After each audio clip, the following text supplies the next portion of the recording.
அனைவருக்கும் வணக்கம்.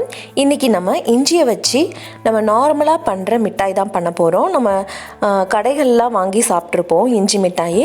ஸோ அந்த மாதிரி இஞ்சி மிட்டாய் தான் பண்ண போகிறோம். இதுக்கு நான் 1 கப்பு இஞ்சி நல்லா தோலை நீக்கிட்டு நல்லா கழுவி சின்ன சின்ன பீசஸாக கட் பண்ணி வச்சுருக்கேன். இதை நல்லா ஃபைனாக நம்ம அரைச்சி எடுத்து வச்சுக்கலாம். இதை தனியாக வச்சிடலாம். 1 கப்பு இஞ்சிக்கு, அதாவது நம்ம கட் பண்ணதுக்கப்புறமா 1 கப்பு இஞ்சிக்கு 2 கப்பு நான் வெல்லம் எடுத்திருக்கேன். ஸோ 2 கப்பு வெல்லத்துக்கு 1/4 கப்பு தண்ணி விட்டால் போதும். ஏன்னா நிறைய தண்ணி விட்டிங்க அப்படின்னா நீங்கள் ரொம்ப நேரம் கிளற மாதிரி இருக்கும். ஸோ 1/4 கப்பு தண்ணி விட்டுட்டு அது நல்லா கரைஞ்ச உடனே அதை நல்லா ஃபில்டர் பண்ணி எடுத்துக்கோங்க. ஸோ இதில் கசடு எல்லாம் இருக்கும். அப்புறம் மிட்டாய் சாப்பிடும்போது உங்களுக்கு அது ஒரு மாதிரியாக இருக்கும்.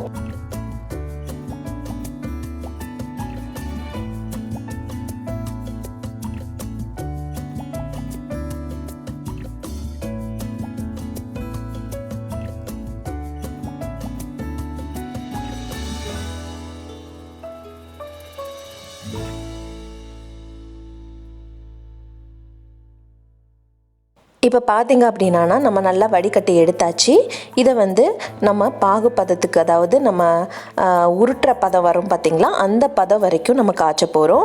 ஸோ இது அப்பப்போ நீங்கள் தண்ணியில் விட்டு பார்த்துக்கோங்க. நல்லா எக்ஸ்பீரியன்ஸ்டான பர்சன்னா பார்த்த உடனே தெரியும். நம்ம கொஞ்சம் தண்ணியில் விட்டு பார்த்தோன்னா நமக்கு அந்த உருட்டுற பதம் வந்துருச்சா அப்படிங்கிறது தெரியும். இப்போ நல்லா பொங்கி வருது பாருங்கள். இந்த ஸ்டேஜில் நான் எடுத்து விட்டு பார்க்குறேன் பாருங்கள்.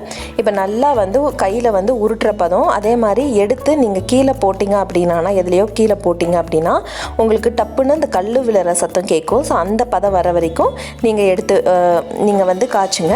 அதுக்கப்புறமா அந்த பதம் வந்த உடனே ஸ்லோ ஃப்ளேமில் வச்சுட்டு நம்ம ஏற்கனவே அரைச்சி வச்சுருக்கிற இஞ்சி பேஸ்ட்டை இதோட ஆட் பண்ணிவிடுங்க. ஸோ இஞ்சி பேஸ்ட்டை இதோட ஆட் பண்ணிவிட்டு கைவிடாமல் நல்லா கிளறிக்கிட்டே இருக்கணும். நீங்கள் அப்படியே விட்டுட்டிங்க அப்படின்னா ஒரு மாதிரி வெல்லம் மட்டும் அடியில் படிஞ்சு ஒரு மாதிரி ஆகிடும். ஸோ அடிப்பிடிக்கவும் சான்ஸ் இருக்குது. ஸோ இந்த மாதிரி கிளறிக்கிட்டே இருக்கணும். இதில் வேணும்னா நீங்கள் ஏலக்காய் சேர்த்துக்கலாம். ஆப்ஷனல் தான். ஏலக்காவும் கொஞ்சமாக ஒரு பிஞ்ச் அளவுக்கு பெப்பர் சேர்த்திங்கன்னா ரொம்பவே நல்லாயிருக்கும். ஸோ இது கொஞ்சமாக நான் நெய்யும் விட்டுருக்கேன். அப்போ தான் உங்களுக்கு அந்த சாஃப்ட்னஸோடு கிடைக்கும். ரொம்ப ஹார்டாக இருந்தாலும் சாப்பிட்றதுக்கு நல்லா இருக்காது. ஸோ இதில் ஏலக்காய் கொஞ்சம் ஆட் பண்ணியிருக்கேன். ஸோ ஏலக்காய் ஃப்ளேவர் விரும்பாதவங்க இதை அப்படியே இக்னோர் பண்ணிடலாம்.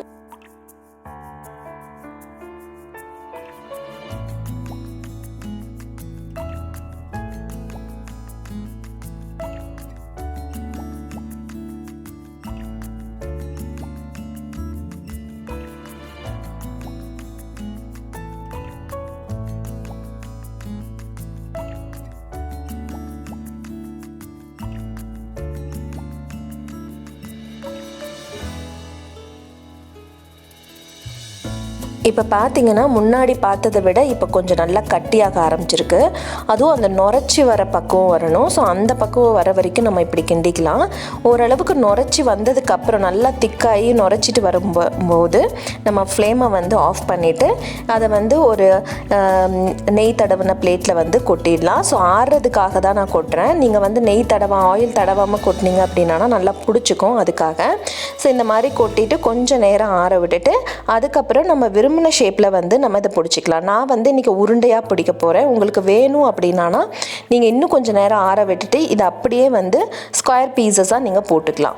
ஸோ இது கொஞ்சம் நேரம் ஆறட்டும். ஆறுனதுக்கப்புறம் நான் காட்டுறேன். கொஞ்சம் ஒரு 5 நிமிஷத்துக்கு அப்புறமே நான் எடுத்துட்டேன். ஏன்னா நான் உருண்டையாக பிடிக்க போகிறதுனால அதில் ஏற்கனவே நெய் தடவி இருக்கிறதுனால கொஞ்சமாக கையில் மட்டும் லேசாக தடவிட்டு நீங்கள் அப்படியே உருண்டையாக பிடிச்சி வச்சிடலாம்.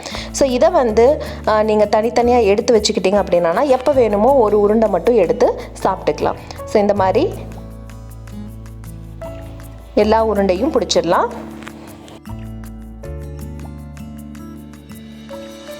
இந்த மிட்டாயை பெரியவங்கலேருந்து சின்னவங்கலேருந்து பெரியவங்க வரைக்கும் எல்லாருமே எடுத்துக்கலாம். வயிறு மந்தமாக இருக்கும்போதோ, இல்லை நான்வெஜ் நிறைய சாப்பிடும்போதோ, அந்த மாதிரி ஹெவியாக சாப்பிடும்போதோ, இல்லை பசிக்காமையே ரொம்ப நேரம் இருக்குது அப்படின்னா இந்த ஒரு மிட்டாய் போட்டிங்க அப்படின்னா நல்லாவே உங்களுக்கு பசி எடுக்க ஆரம்பிச்சிடும். ஸோ இந்த மாதிரி கவரில் போட்டு நீங்கள் ரேப் பண்ணி தனியாக எடுத்து ஏர்டைட் கண்டெய்னரில் ஸ்டோர் பண்ணி வச்சுக்கலாம். இது அப்படியே எடுத்து ஒரு உருண்டை போட்டோம் அப்படின்னா எந்த விதமான பிரச்சனை இருந்தாலும் உடனே நீங்கிடும். இந்த வீடியோ கண்டிப்பாக உங்களுக்கு பிடிச்சிருக்கும் நம்புகிறேன். பிடிச்சிருந்தா என்னோட சேனலை சப்ஸ்கிரைப் பண்ணுங்கள், லைக் பண்ணுங்கள், ஷேர் பண்ணுங்கள், கமெண்ட் பண்ணுங்கள். தேங்க்ஸ் ஃபார் வாட்சிங்.